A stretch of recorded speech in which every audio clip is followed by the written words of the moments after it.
Okay, I've made significant improvements to the logic that I'm working out for a pitch computer. Right now, I am doing it in a desktop application in C Sharp, but I'll be porting the core logic to C++ and embedding it in a VST.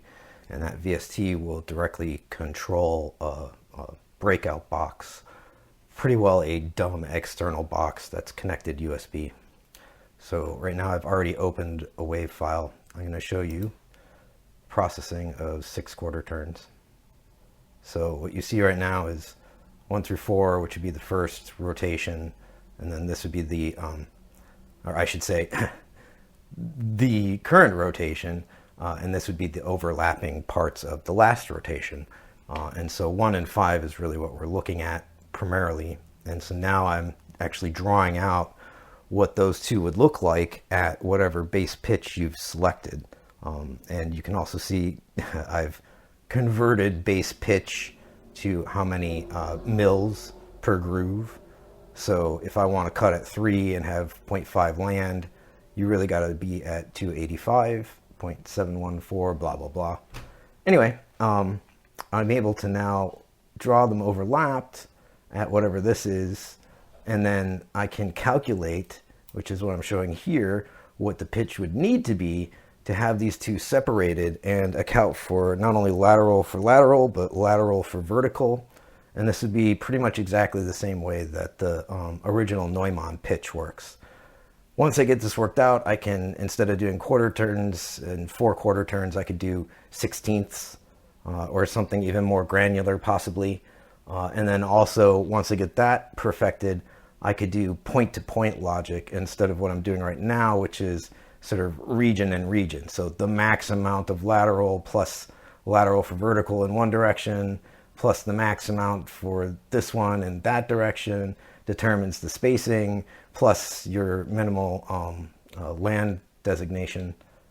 But I could do something way more complex, which would be like a point-to-point inspection. And then in that sense, you're no longer really doing lines per inch, you're doing a land specification, and that would be like the VMS-80 pitch computer.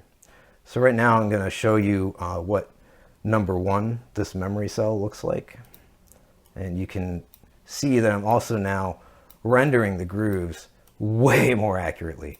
So I worked out not only some logic that was just a little inaccurate when calculating some of these points, but also I figured out sort of some constants that really make the drawing come out much more clearly, and especially when you're getting into the high frequency stuff like that.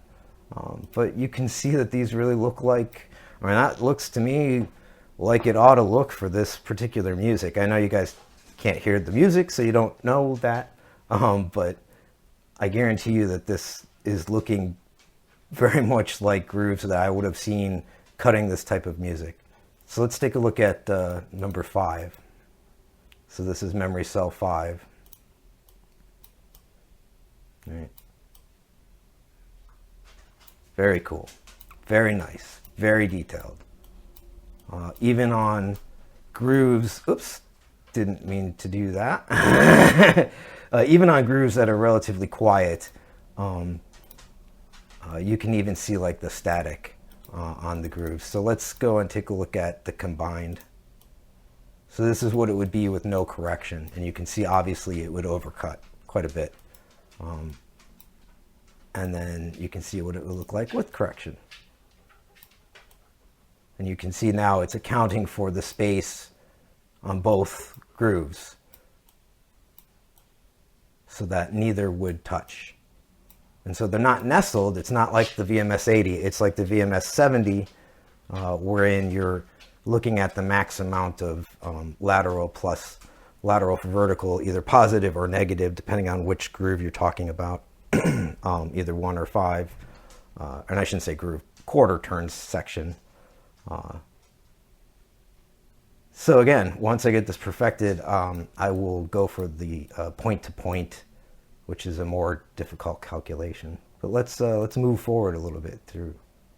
All right, so I can sit here and process a single quarter turn at a time. And you can see the lines per inch for the overlap, which would be 1 and 5, is updating each time. So that would be what I would be using to send out. So from the VST, I would be communicating to the breakout box over USB, and that USB box would have a motor controller built into it, and that would then be controlling the speed of a motor, which would be giving feedback to the box.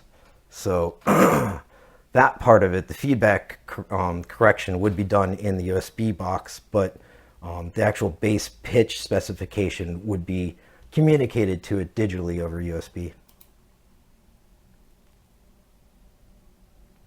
So pretty cool. Let's have a look at the, I don't know, memory cell number 3. That looks cool.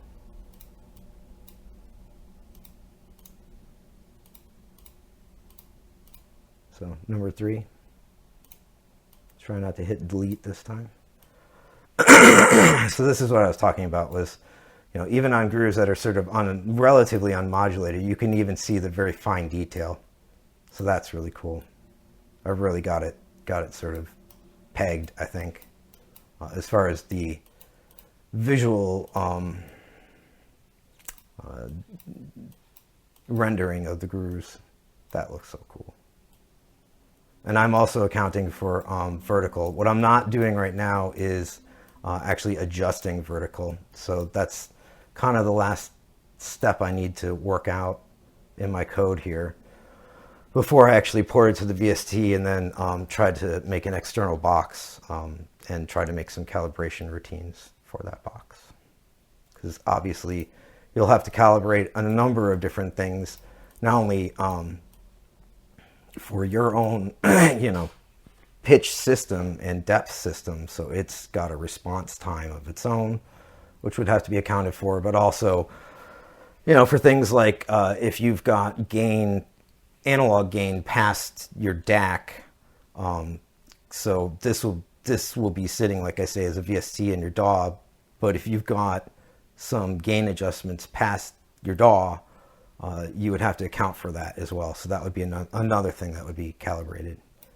But yeah, look at all that high frequency detail. I mean, even down to that, I've got it correct. So,